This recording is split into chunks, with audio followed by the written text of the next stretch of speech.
using therapeutic communication. That's huge. A lot of them don't even know how to talk to a patient.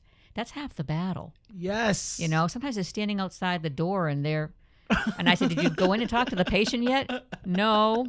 And I'll be like, you have to go into the room and talk to the patient. That's part of the program here. Better to have a short life that is full of what you like doing than a long life spent in a miserable way. Hey. Welcome back, you guys. Thank you very much for joining me. My name is Swadik Mayanja, but you guys can call me Q the Nurse. And I know you don't see me on camera, but trust me, I am here. This is a special, very, very, very, very special episode of the Everyday Hero Show because I am talking to an old professor that I had. One of the professors that actually got me through nursing school. Very importantly, the only reason I'm doing this is because of the lady you are seeing right now in front of the screen, Dr. Brazee.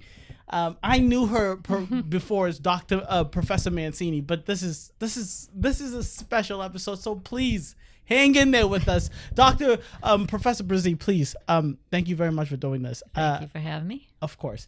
So I like to do this with everybody, and this is just bare bones. So as quickly and as actually not as quickly. Take your time with this, but I want to know the origin story because I actually don't know this. This is actually pretty cool. So I don't even know where you're from. I don't even know why you decided nursing, but you were my professor for like 3, 4. Like you were my professor for every single year I was in nursing school. You were a part of that year. So why don't you tell me in the beginning, where are you from and why did you decide nursing? Well, let's see. I grew up in Tewksbury, Massachusetts. Okay.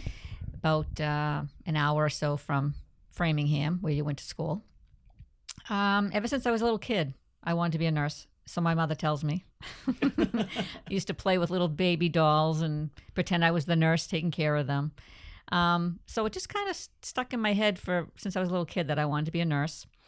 And that's what I did. When I went to a technical high school, I took up health technology, received my CNA certificate, my medical assistant certificate, did the EKG program there, the phlebotomy, and then it just snowballed from there.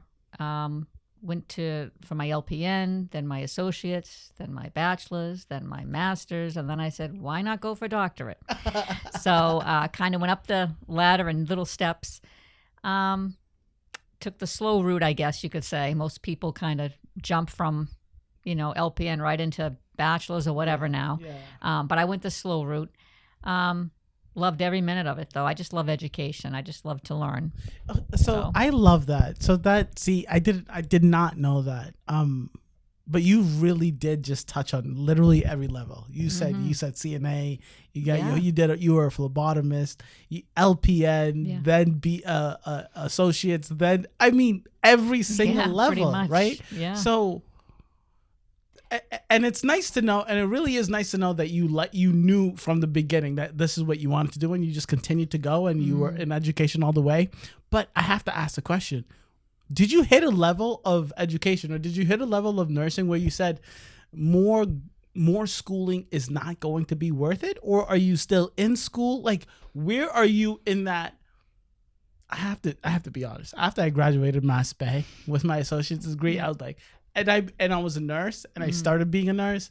I was like, all of this education stuff, I feel like unless I'm going to be an NP, unless I'm going to be a nurse educator, I feel like what else do I have to learn? Yeah, I think the bulk of my education was my associate's program. I think that's where I got all of the LPN too, where I got all of my hands-on training. Yes. The bachelor degree, I was exhausted. I felt like it was a lot of research, a lot of papers, a lot of presentations, and it just felt like it was never ending. I felt like I was never going to graduate. I felt like I was always one more credit, one more course, you're almost there, one more course, and I just felt like the degree was never going to happen. And at that point, I kind of felt like, why am I getting my bachelor's? Right.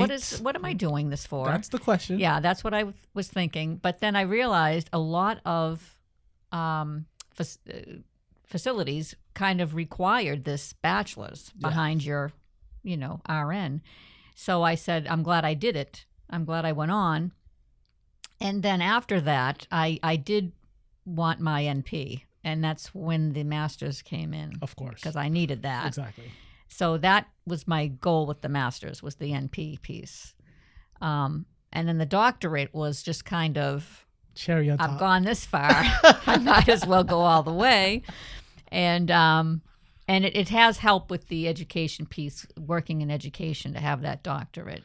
There's a lot more avenues I can take now. Yeah. So and that's really good. And so the obvious question is, did the education process come easy to you? Because everyone and their mother complains about how hard nursing school is, how difficult the process is, and you literally took the longest path for each. It just is. You took the longest path for each process, right? So I did. Did you just enjoy the learning process the entire way, or was it just circumstances every time? It's like, I don't have the time to go 4 years and dedicate to straight from a BSN to a doctorate, or straight from a nothing to a BSN. Like, was it circumstances, or did you just love the process each and every way? I was a little of both, I guess. But I did like the process. I just kind of took it with stride and said, one day at a time, I'll get there. I just didn't really think about, oh, this is going to take me, 4 more years, and do I have that kind of time? And I just said, listen, one day at a time, I'll get there. I'll graduate. I'll just the best I can, and that's it. So the only follow-up question I can have to that is, everyone wants to know which one was the hardest. From what step to what step did it take was the most difficult for you? Was it going from getting your master's to your doctorate? Was it going from BSN to master's? What step did you think took the most out of you? That's a hard question. That's a hard question, because I think actually the associates was the hardest, because it was all of that clinical, all of that, the hands-on, all of it. That's the bulk of what you need to learn to be a nurse right there. Yes. I'm not going to say the bachelor's was busy work, but it was a lot of projects and presentations and all that stuff that you're like, why are we doing this? But that was a lot. It was a lot of work, which actually prepped me for my master's to do my my research project. Yes. So that was helpful in that sense. And then, but the master's for the nurse practitioner piece, that was a lot of clinical too. So that was good. I don't know. Master's was difficult too. And of course, doctorate, they're all got their little. Yeah. And that's the thing, because on top of the fact that each of these different degrees and steps in the way of being who you are today are like, they ask different things of you. You are in different places of your life. Like, you're not the same person you were when you were getting your LPN. You're not the same person you were when you were getting your associates. So like, it all depends on where you are in your life compared to what the degree or the goal is asking of you. So, I mean, it really is the only question. I mean, the only answer you could have given is it depends. It really does depend on who you are and how you go about it. So, are you done with the doctorate? Do you see yourself doing more education? Oh no. Of course I think I'm done. Oh, congratulations. No, but what's funny is I was talking to people, and I was kind of, not that I'm bored, but sometimes I get the, like, do I want another doctorate or something? What am I going to do? Because sometimes you go to school so much and for so long, you're thinking, now what can I do? But I think I am done. Congratulations. I should be. So, but who knows? You never know. Yes. So I do want to just transition this, because I want to just preface this by saying that a lot of nurses, like a lot of healthcare providers, they get into nursing because they have taken care of a family member. They get into healthcare because something happened dramatic in their life. And it says, like, I want to be the person to help another family, another human being, another patient through this process. You are one of the very few people that have lived really heavily in both the healthcare, like I am the healthcare provider, and the patient side. I don't want to say any more than that. Could you just please explain to me and the people your story? Just tell me your story when it comes to how you have dealt with going through cancer that you've been dealing with literally your whole life, the majority of your life. So why don't you tell me that? Yep. So let's see if I can remember back. See, my son is now 16. Congratulations. So, yeah, when he was, I was pregnant with him is when I first got diagnosed the first time with breast cancer. And I was basically told that in order to receive treatment, I would have to abort him.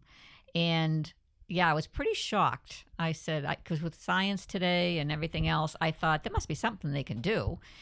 And that was the oncologist who told me that before I could have treatment, I would have to abort. And I thought, oh, there must be something else. And then my OBGYN, who's fabulous, had said, well, let's get another opinion from the Please, two, you know, and thank let's, you. you know, my yes, God. absolutely. So he had me go to the tumor board at Rhode Island Hospital, and they all met, you know, examined my case and said, no, she can have the baby, which was great. So I actually went through cancer treatment while pregnant, and he was perfectly fine, born healthy, thank God. And then after I had him, I had more chemo and radiation. I wasn't sick a day being pregnant, which was amazing. I was in my master's program. I did take a year off of school because they said I had to, but I really probably would have kept going. But, and I wasn't sick a day though, but I did take a year off of school and I did graduate. I went back to school and did graduate with my master's. Fast forward to 2015, I got breast cancer again in the same breast. This time they required mastectomy. So I did have the mastectomy, of course, recovered fine. Everything's been negative since. I'm fine, healthy. Everything's good. So Congratulations. thanks. Of course. So Yeah. listen, let's back this up because I know, so she's making it sound like, I know. she makes it out to sound like such an easygoing process, but like the mental stress that you must have gone Yeah. through when your chemo doctor told you that you need to Right. abort your kid to I have know. the treatment to I know. save your life. Yeah, that was stressful. Yeah. That is yeah. insane. Yeah. That is insane. Yeah. I hope you have a different okay, let's Well, I still have that same oncologist. Oh my God. I know. You're I know. trusting. You're I truly know. And she did apologize. Really, I mean, she really did. Of course. Because she said that she had no idea. She'd never treated anybody that was pregnant and had cancer. I mean, she just had never heard of such a thing. Yes. And so she did really apologize. She had no idea. So it was really something else. See, that's super intense, and I like hats off to you. But I just want to just mention this because this is the only time.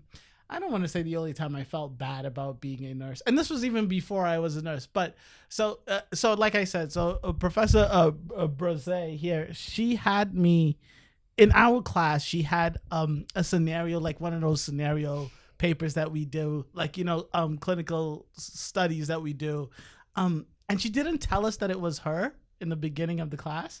So everyone went through the class and we were looking through this case study, and we were doing the case study, and in the case study they were talking like the patient was concerned about losing her hair, right? And I'm hardcore like, oh my goodness, who gives a shit about the hair? Who cares about the hair? I was like, let's take care of the kid. Let's take care of what needs to be taken care of. Right. And then at the end of the class, when you said that it was you, I think that was the first time like I felt like a bad nurse, right? Like, and as a nurse now, it's very clear to me that it doesn't matter if you treat the patient for who, like, okay, we take care of the cancer, we take care of the broken leg, we take care of the heart attack. If that patient doesn't have what they want to live for, why does it matter? Right. Like, why? Why are you saving this patient if the only thing that they care about is no longer there, right? Right. And then you just mentioned the thing about your kid.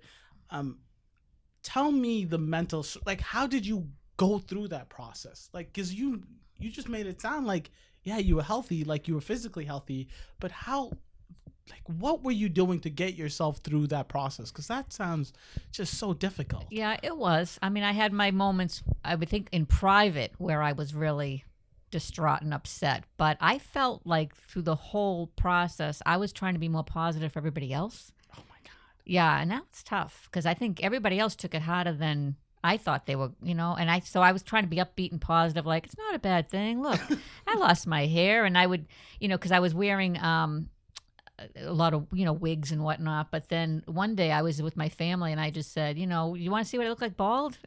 You know, I was like, and I remember my dad kind of looking kind of funny, like, I don't know if I want to see that. I'm like, it's okay, it's all right, And so I think everybody was very scared when I was going through treatment. Of course. And I think I just wanted to make them feel okay. And like I'm going to be fine. Everything's fine. I'm going through treatment, but I'm healthy. I don't feel sick. I wasn't sick a day. I really wasn't. And I was pregnant at the time. That's and incredible. So, yeah. And so I just wanted to make sure everybody knew that everything was going to be all right. So I felt like I was reassuring everybody else. And that kind of helped me keep going and just being positive. I mean, I didn't have no downtime. There was just no time to be negative or, Can I ask you a real question? Yeah. Are you resentful for any of this? Like, do you feel like, I feel like that's so much weight on your shoulders. You're pregnant, you're going through chemo, you just got diagnosed with cancer, and this entire time you're trying to make everyone else feel okay. Like, I would be the most bitter human being on the, like, I can't, like, that's so much. But, I was a lucky one, I guess. I mean, getting hit with it twice. And the second time, maybe I was a little bit nervous. Of course. But I think I had really good doctors, and I think, they really gave me the right direction, the right treatments. They basically told me this is what's got to be done. And I'm like, you do whatever you have to do because I want to live. Of course. Basically. Yeah.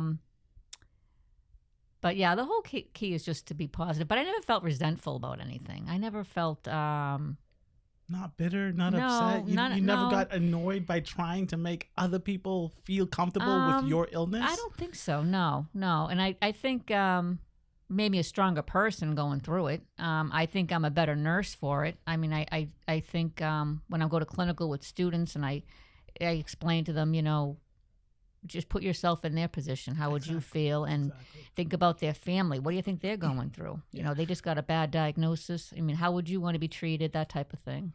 And like that case study we did in your class, I think that's the one that's like whenever I'm thinking of like, because you have a lot of patients that are like, I want to leave AMA. I don't want to do this treatment, or like I want to go the extra mile and try something brand new. Right. And like as a nurse, I'm like, no, this is not what you should do. But that's every time I feel that way, I think about that moment in class. Oh, wow. I think about, it doesn't matter what I want. Like, let's figure out what the patient's goal is. Right. And whatever that goal is, let's go for that goal. Yeah. If that patient's goal is, I want to see my fish again, I want to go for a walk again, it doesn't matter what we are going for that patient's goal. It doesn't matter if that means I'm going to live another 50 years or I'm going to live another week. Yeah. Right. So, I have to say that's one of the moments in nursing school that I remember the most clearest, because I was like dead wrong on all of it. Wow. But like I learned, like it just sticks with me. I have to just say it sticks with me the most, and I remember it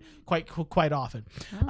So let's transition to actual nursing school. So you're a nursing professor, right? Yep. Tell me your decision from I'm a nurse to I want to become a nursing professor. How did that happen? When did that happen? I always loved to teach. I always knew I wanted to do this for years. I remember working on the units, and I kept saying to myself, I'd rather be in education. I mean, I loved being in the nurse on the floor, but for years I always thought teaching is where it's at. I just want to teach. I have a lot of knowledge. I feel like I've done it. I've seen it. I just want to teach it. Yes. So I couldn't wait to get a job anywhere teaching. Good for you. Students. Know that I've worked with a lot of nurses that work on units that are what's it called? Just not the preceptors, the clinical instructors, but they're not teaching at the actual schools. Yeah. Did you do that before you became a professor? No. Okay. So you just jumped right, like nosedive that you were ready. Yes. You knew. Yep. Good for you. Okay. So let's jump into being a nursing professor. And I had a nursing professor last week on for for the Everyday Hero show. So I'm not going to be speaking on the generalities. I said that this one we're going to focus on the skills lab and clinical. Right, because I had you for both, and I think this is a perfect situation to like air my grievances. Okay, go for it. No, with the general practice of skills lab and clinical. Yep. But let's start at skills lab because that's where everyone needs to start. Okay. Yep. Can you just tell me, especially freshman year or for the new nurses, I don't know what it works for every single school nursing curriculum, but for the brand new students that are going to nursing skill lab, what are your goals for those students in that skill lab? to be safe. Point blank. Yes. I mean, safety, that's all we want our nursing students to come out with is that get the grasp on being safe, being a safe practitioner. That's huge. Of course. And the biggest issue I'm having now in Skills Lab because is this evidence-based practice, the research, the most current research. What I'm finding now is in Skills Lab, we might be teaching a skill. It could be on how to do a finger stick, okay? And they might have been taught one way in practice where they're practicing now. Some of them are doing finger sticks. Yeah, exactly. As nursing assistants, MAs, whatever. Yeah. And they may have been taught one way in their practice, and we're teaching them another way. And so they're questioning it. Well, why are you doing it this way? And it says, well, so we tell them, evidence says, the best research says that, and we give them the rationale, and they say, oh, okay, well, how come we're doing it different in our practice? Exactly. And sometimes the research doesn't get to their particular practice facility, for whatever reason. Exactly. Yep. And so I say to them, well, we're teaching you the right way. We're teaching you the best evidence that, the research that is most current. And I say you can bring it back to your facilities and let them know that this is the best evidence, the most recent research, and see what they do with it. Yes. Okay. And hopefully they change their policies. So look up the research and then change their policies. So that's kind of the struggle we're having right now, I think, with a lot of the students that are in practice right now, working as a CNA or an MA or EMT, whatever. Yes. That's kind of the struggle right now we're having in Skills Lab. But the main goal in Skills Lab is that they practice safety. That's first. Huge. Safety first. Yeah. So, and I love that answer because, I think if those are the goals in Skills Lab, right?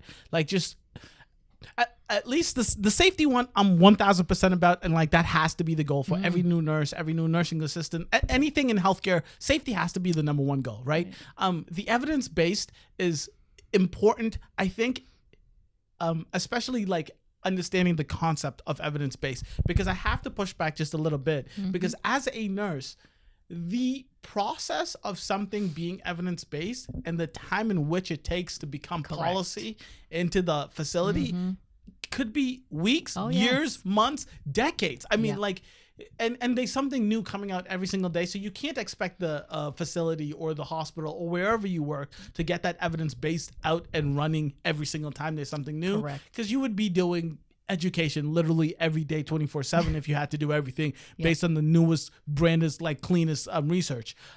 So understanding that evidence-based is what the nursing schools are teaching you, and you have to understand that's the concept. You have to understand that we want the best thing for the patient, and if this comes out, this is what we're going to do, and that's what we're going to teach, is the way. I think understanding that concept is very important.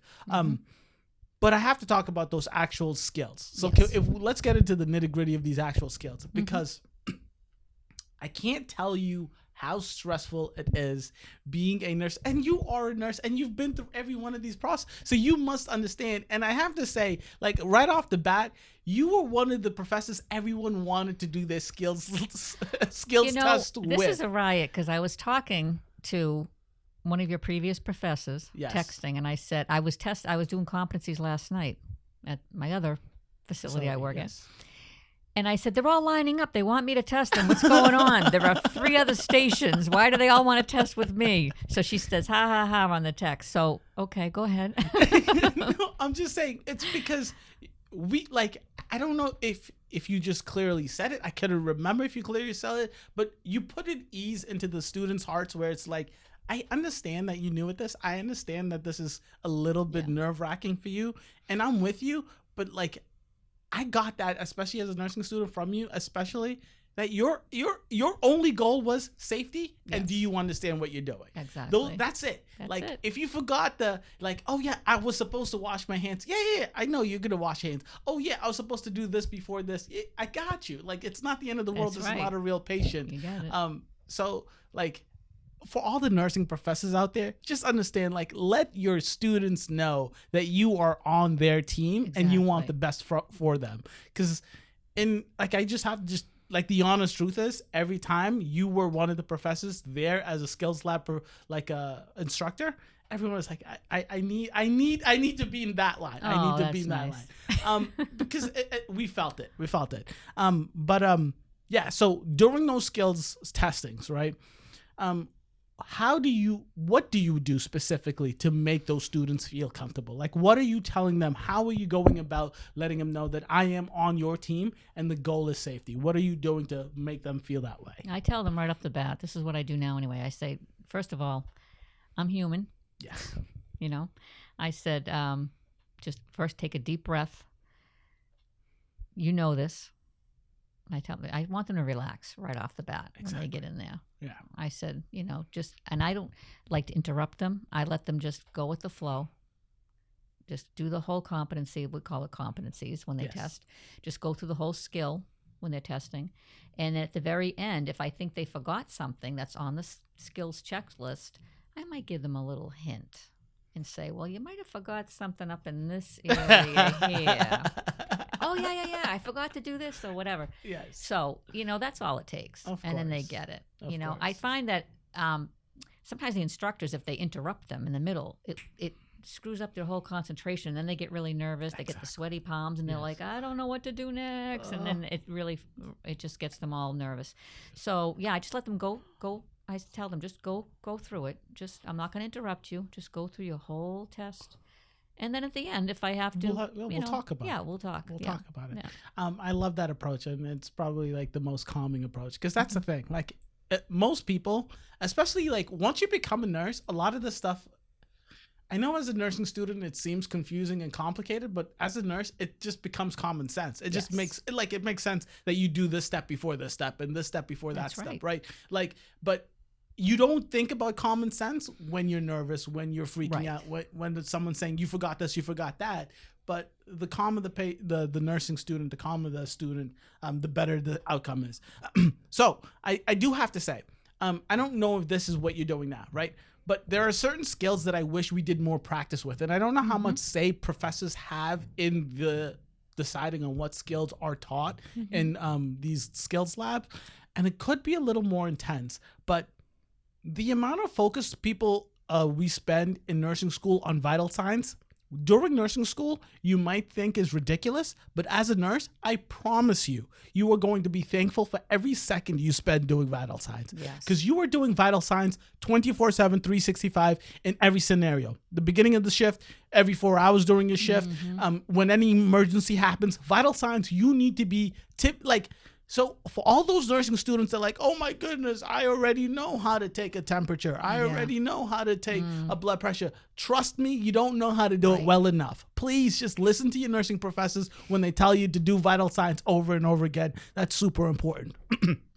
But the things I wish we spent more time with, and I don't, like I said, I don't know if this is something you have a say in, but are, so wound care is difficult because every wound is different, right? So that one, I give a little push, like a little area of like fidget, like you have space there, right? Because that makes sense because you can't teach every single wound. Cathing patients, especially if you're going to be working in an acute care facility, and IVs. I don't think we spend...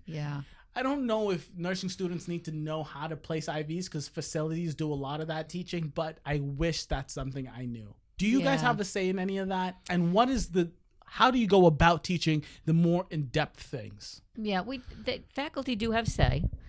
We do. We follow the NCLEX plan. Of course, know, and then formulate our curriculum based on that so that we make sure the students are getting the right education. And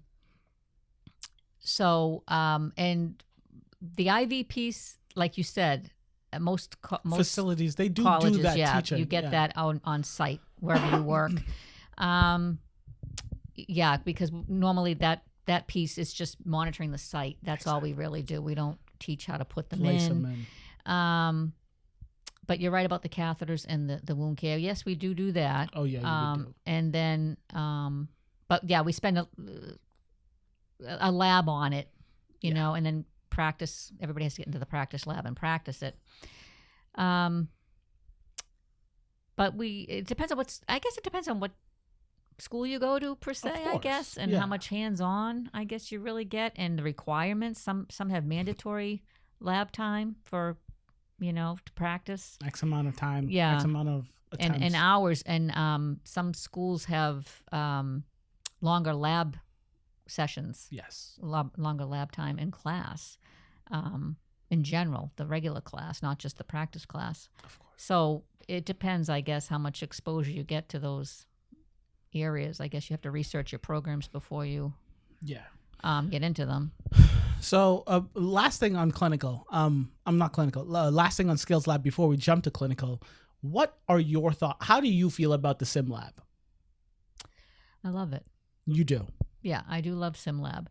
I'm as a replacement for clinical. No, not as a replacement, but just as sim lab as like a plus to skills lab. Yeah, I love them. I love the sims. I prefer to write my own, and then so I can kind of tweak them how I like them. Yes. I like that rather than using one that's already, formulated and just plug it in. And I think students like that better too. Exactly. When I write my own. Sometimes you can do the voices for the mannequin, and that's kind of fun too. They like that. You can make them as realistic as you want. Yes. And I like to see how the students respond and the debriefing after. You can kind of pick apart what you did well, what you could have, Of course. But students do very well in simulation, I think, for the most part. And ditto. I love SimLab. Because when you're in the clinic, when you're in the skills lab and you're working on mannequins that don't have any response, don't have nothing you are working with, like there's no reaction, right? It's all everything you do, and then you have to talk your way through these things. Right. Yes, of course you need to go through those steps, but the sim lab is literally the closest thing you do get before you get into the actual clinicals. And like you said, when the professor writes their own sim lab situations, case studies, it's much better because the professor knows this group of students are at this place. Right. These pre-made sim lab, formats, whatever, they have like just generic things. But like the professor knows these students need a little bit more help on stroke. Exactly. So, but what I wish we did more, and and this is per school, but like this is just my perspective. What I wish we did more were more of the emergency situations, like a brain attack, a stroke patient, or a heart attack, or someone go like little dehiscence, anything that is emergent. But at the same time, it is the facility's job where you work to do the continuing education based on what that facility is. Because like I know when I went to my where I work right now as the cardiac floor, I know that I wanted more heart attack patients in sim lab, but not everyone that I graduated with is working on a cardiac floor. Correct. And I keep coming back to that, Professor, because I put so much blame on the nursing school, right? No. But it's impossible because you can't teach everything I need to know. Correct. You have to teach everything for everyone in that class, right? It's really difficult. And like I was watching your other interview. Oh, thank you. You're a kind soul. Thank you. And how she was talking about the general NCLEX. Yeah. So we teach to the generalist, I guess, practitioner. So that's what it is. So kind of like the simulations are safety, communication, and kind of like the basic infection control and all those basic ones. But I see what you're saying. Yeah, it would have been nice to have kind of an emergency one, or the cardiac patient, no. And something interesting, something higher level. Exactly. Once in a while. Those are cue the nurse specific requests, and you can't do specific requests when you're teaching to all nursing students, right? So I definitely understand that. But let's make the jump from clinical to from skills lab to clinical. That jump is very important because it's so funny to say, Professor, that during the skills labs, I want all the technical skills. But once you jump into clinical, you're not dealing with a dummy. You're not dealing with a mannequin. You're not dealing with a sim lab. You're dealing with a human being. And it's crazy for me to say, but while I was in clinical, I respected and I understood that the soft skills, that the caring, the communication, that the dealing with other interdisciplinary teams was super, super, super important. And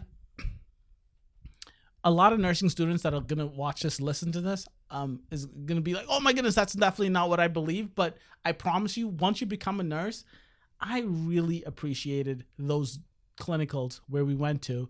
And it was, I know people say this all the time, but where we did a lot of the CNA work, right? And if you can't see me, but I'm saying that in air quotes because it ends up being nursing work. It ends up being anyone who can do it will do it because it's for the patient, right?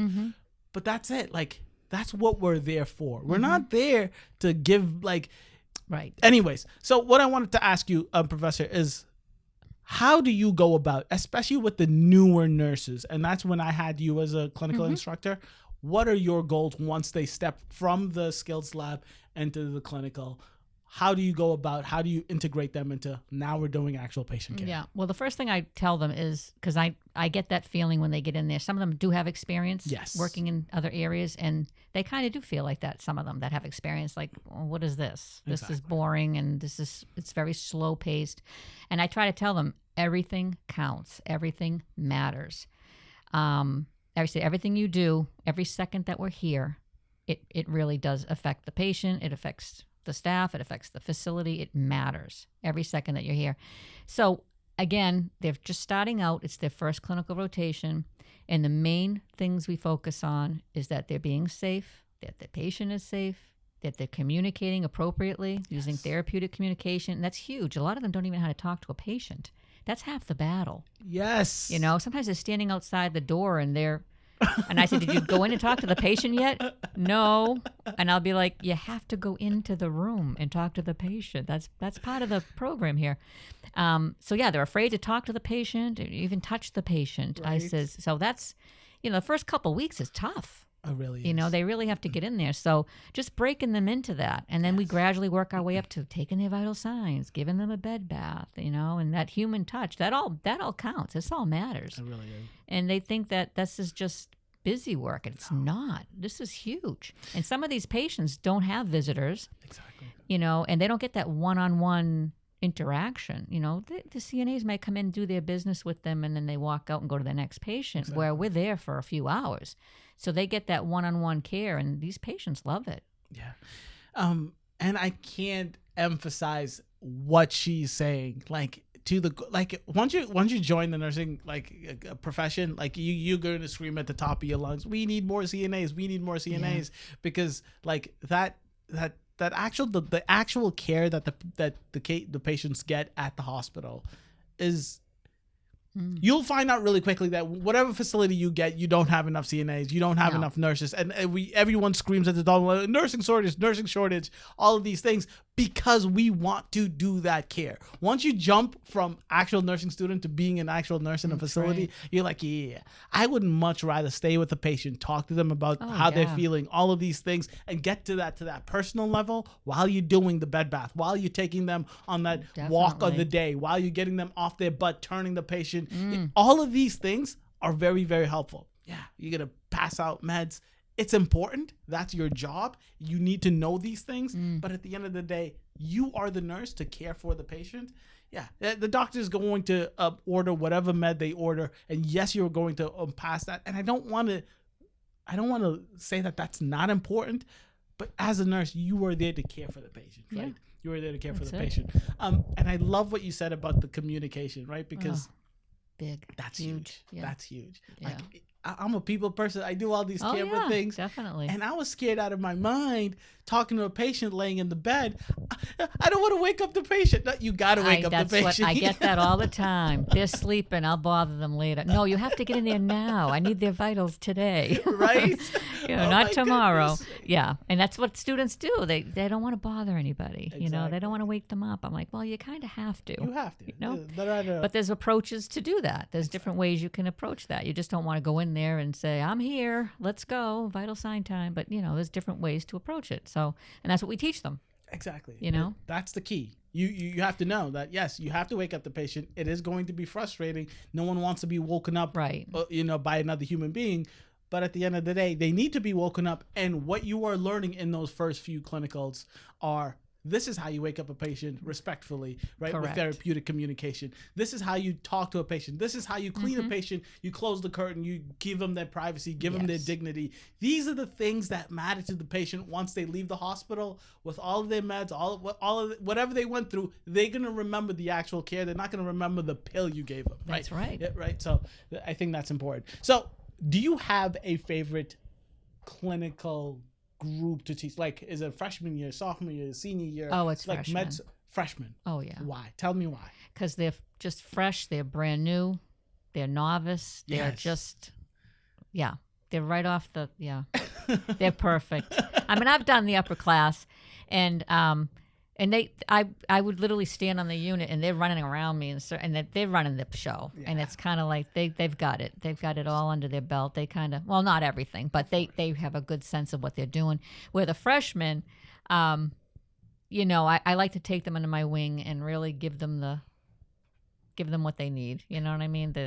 Of course. Yeah, You guys the can't best. see me, but I'm cheesing all the way because I remember you in clinical. Yeah. You were so good with the patients. I remember. I was just talking about you the other day. Oh, goody. And I remember you on that unit. And Oh, you were just so sweet with the patients. You were so good and caring, and You hear that, ladies and gentlemen? I didn't say it. No, you were so good. So I remember you well. and that's the thing. I don't know, and I think that's the reason I became a nurse, is because I like that portion of healthcare, right? But I have to say it is a struggle for most nursing students. So I call you an everyday hero. You are a nursing professor. You are helping all of these brand new nurses make that jump from I'm doing skills lab, I'm doing simulations, to I'm doing clinical rotations, and I'm actually helping other human beings. What is your advice to these nursing students who are super scared? Like, what advice what do you tell your nursing students, and how do you help these people out here that don't have you as a professor, you know, ease their process into being into the clinical to taking care of actual patients? You can do it. Yes. You can do it. If you really want it, you can succeed in nursing school. You can do it. You just have to stay focused. Take it slow. Don't be working 1,000 hours a week. We always tell our students that because they're all doing it. Always. And it's going to be tough. It's going to be hard. You know, we always say that the new A in nursing is the C. Wait, explain that to me. Give me more. Wait, the new A in nursing is the... Oh, Is yes, the so you mean C. the grades. Grades, Oh, yes. of course. Yes, Oh, yeah. yeah, Preach. yeah. Well, preach. Yeah. Yes. Because everybody comes into the program saying, I'm an A student. And when they get that first test grade and they get nervous, when they get that 76, they start crying and getting upset. And I'm saying, you're not even on my radar. I say that to them. We had our first test. I said, 76, what are you doing in my office? I said, that's fabulous. And she's, what are you talking about? I said, no, 76, you're not on my radar. Yes. You know, that's fine. That's good. Yeah. It's nursing's hard. It's really hard. is. It's a hard career choice. You just have to stay motivated, stay focused, rely on your peers. I mean, go right to all your tutors, use all your resources that you have available to you. There's thousands in your college. We have tons of resources. Yeah. Go to your advisor, your mentor that you have on campus. There's mentor programs in most colleges. There's advisors. Like I said, the tutors, the math tutor, the nursing tutor. There's all kinds of tutors. Writing tutor. Whatever you need to do. Utilize all the resources that's out there for you. And your professors, obviously. We're here for you. Exactly. You know, we want you to succeed. We want you to pass. We want you to do well. And just, you know, do your best and believe in yourself. Exactly. And I really like that because it a lot of the times you can feel defeated. Yeah. You can feel like there's too much to handle. And you look at these nursing textbooks, they're the size of your head. Yeah, know, you see all of the classes you have to take, you know, on top of the skills lab, you have all the studying, on top of like the you know, the research papers. It's like the million things that you have to keep on track, but just like follow a schedule and just day by day, just know that you're getting through it one day at a time, one day at a time.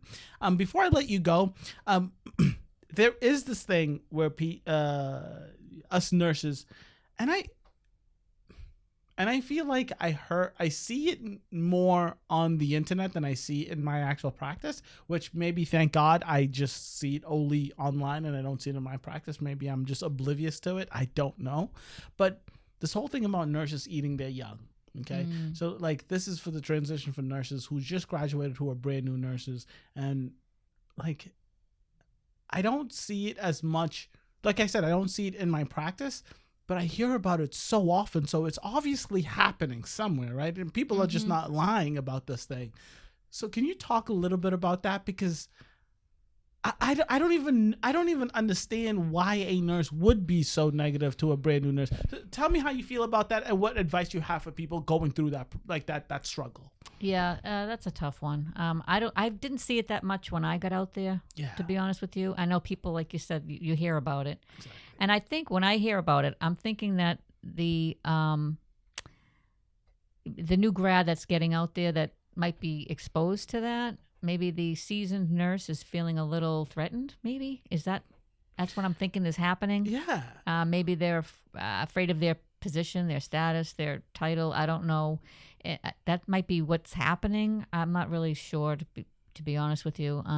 It's a scary thing. I mean, they should be really uplifting and taking them under their wing and saying, listen, let me show you the ropes and let me, guide you through the, the process. Yeah. Because I'm just saying, like, I'm sitting here with you and like, you have such a passion for teaching. Like you said, your favorite students to teach are the students that don't know anything, right? You enjoy walking them through that process. Right. And a lot of the nurses I know like that. So like I'm saying, I'm not minimizing it. I'm just saying I don't see it in my actual practice, but I feel so bad for anyone that would have to go through that. Because that is such a difficult thing. Because I know how afraid I was. I know how scared I was and all of these things. Yeah. So for someone to be, another colleague of mine, to be negative towards me because I forgot to do a certain thing during the procedure, or I don't know a lab, or whatever new nurses forget. If you're going to be hard on me for that, I have the rest of the world to be hard on me for that. I don't need my colleagues. They don't need to work in that environment. Exactly. That's too tough. Exactly. Yeah. So I know you're a teacher, you're a professor, and this is what you do, but do you have any way you want people... Do you have an Instagram account, a social media that you like to shout out? I'm on Facebook. That's other than that. And I'm on Instagram. There you go. Other than that... No, you're good. There's no shouting out. There's no plugging. You're doing your thing. No, I do work at... I can tell you where I work. Please and thank you. I do work at Quinsigamond Community College in Worcester as an associate professor of nursing. Good for you. I also work as adjunct faculty at Blackstone Valley Tech in the PN program on evenings. And that's what I'm busy doing right now. Oh, congratulations. I have to say, so like I say, I call you guys everyday heroes because I love what you are doing, and like it's people in my life or people in the lives of people watching that I always get to say, oh my goodness, do this person, interview this person, and I love all that stuff. But like, I don't like to rank teachers, rank professors, and all that stuff, but I really enjoyed being in your class, being in your clinical. Thanks. It was always good times. Good.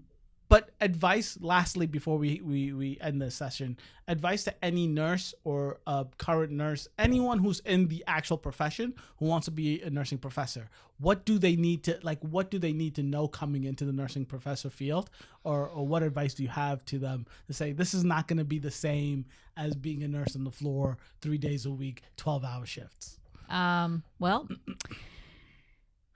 it is different. Oh yeah.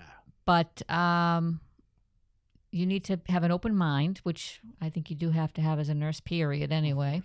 Be very dedicated to what you're doing. Be very supportive to your students. There's going to be a lot of highs and lows in the job. You can say that again. But it's very rewarding. I don't think there's anything more rewarding than this. It's like they're your kids. When they graduate and cross that stage, there's just like, you can't help but beam and say, I'm a part of that. That's awesome. I love that. And I know we're about to wrap this up, but I have to say, how do you deal with, because you must know, like, and I don't know, because like you, as a nursing student, you go through this phase where like you're doing well, or if there's a class that you're doing really bad at, and especially if it is your class, like you have such, like there's a negative what's it called, communication, or there's a negative relationship between you and the students. Yeah. How do you deal with that negativity? Because as a student, all you want to say it's the professor's fault. They're asking way too hard questions. Their expectations are way too hard, way too high. I don't know. Like, how do you deal with all of that negativity? Because it's so easy as a student to blame the professor. Yeah. So what do you do to? I usually grab the student, get him right in my office, and we air it out. Air it out. Yeah, you got it. You have to. Exactly. Yeah, you have to get to the root of it because you want them to succeed. You don't want all this, you know, going on, and get to the root of what's happening. Why are they having issues? And absolutely. It really is the only answer. Because there's nothing. How else are you going to solve that issue? How else are you going to solve that issue? Last question, I promise. Do you see your students as patients? Like, as a nurse, do you see your students as patients, or are they like? You said kids, because that is a very different. I know. Very different relationship. Yeah. Yeah, no. So you don't see them as patients. No. No. Okay. No. Okay. No, they're just individuals. Just you know, they're adults. I know, but I say kids meaning I don't know.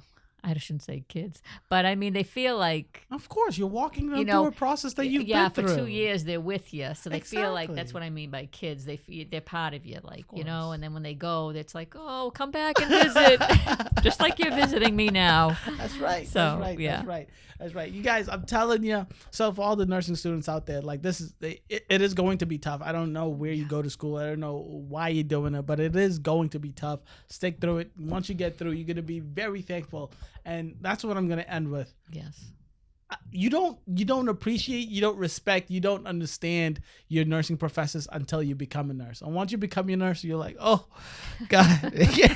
Especially as a nurse, if you work in a nursing as a teaching facility, and you see these nursing students come by, you're like, hats off to every nursing professor, because like these students come and they don't know anything. They don't know anything. No, they don't. Oh my goodness, I don't know how to open the Omni cell. You're like, oh, is that where we're starting? Yeah, it's true.